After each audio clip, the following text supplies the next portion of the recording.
अंतरामयी पाठ है कबीरदास जी का, ये दूसरा पद है।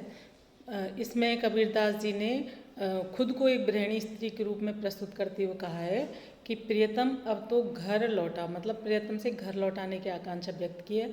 दाम्पत्य प्रेम और घर की महत्ता इस पद के केंद्र में है। कबीर के ये दोनों पद पारसनाथ जी तिवारी द्वारा संपादित कबीरवाणी से लिए गए हैं। तो देखिए दूसरे पद में कबीरदास जी क्या कह रहे हैं। बालम आवो हमारे गेहरे, तुम बिन दुखिया देर है। सब कोई कहे तुम्हारी नारी, मोह को लागत लाज है। दिल से नहीं लगाया तब तक कैसा सनेरे।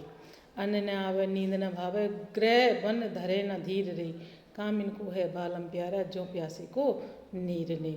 है कोई ऐसा परोपकारी, पेशो कहे सुनाए रे।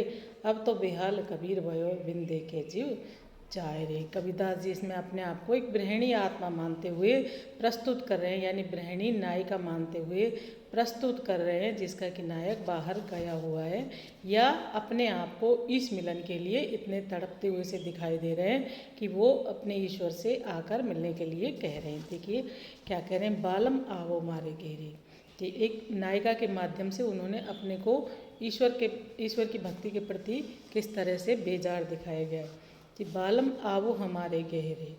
कि दाम्पत्य जीवन में ऐसे होता है कि अगर घर पर प्रिय घर नहीं है तो घर बिल्कुल सूना सूना लगता है, तो वो नायिका उनसे गुहार कर रही है, उनसे कह रही है कि बालम आवो हमारे गहरे, यानी हमारे घर आओ रे। कि तुम बिन दुखिया दे रहे, कि तुम बिना मेरा जी दुख पा रहा है या मेरा शरीर दुख पा रहा है, कि आप आओ।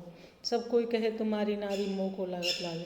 कि मुझसे कहते हैं कि सब कोई कहते हैं कि फलाने की स्त्री, फलाने की पत्नी या फलाने की नारी, तो लेकिन मुझको ऐसे शर्म आती है कि जब तक आप दिल से नहीं लगाएं तब तक कैसा स्नेह मानूं मैं, कैसा प्रेम मानूं मैं। और आपके विरह में मुझे अन्न ना भावे, नींद ना मुझे भूख लगती है, ना मुझे नींद आती है। गृह बंद धरे ना धीर रे, और मुझे घर में और वन में, मतलब कहीं भी मुझे धीर धरने को नहीं मिलता, मतलब मेरा मन नहीं लगता है, कल कहीं नहीं पड़ती है, चैन कहीं नहीं पड़ती है।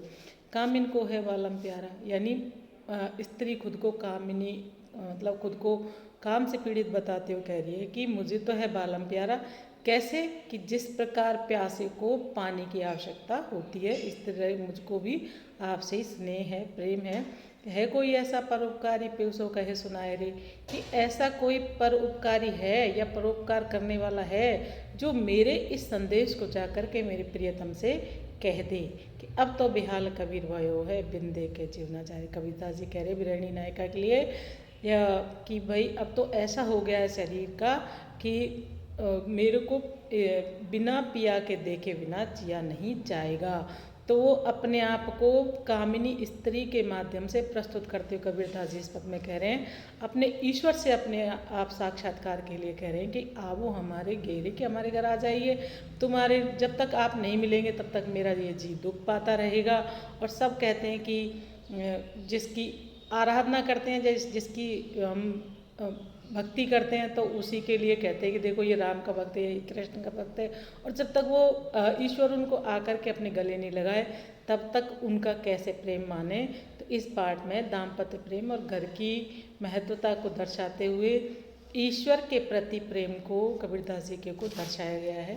धन्यवाद।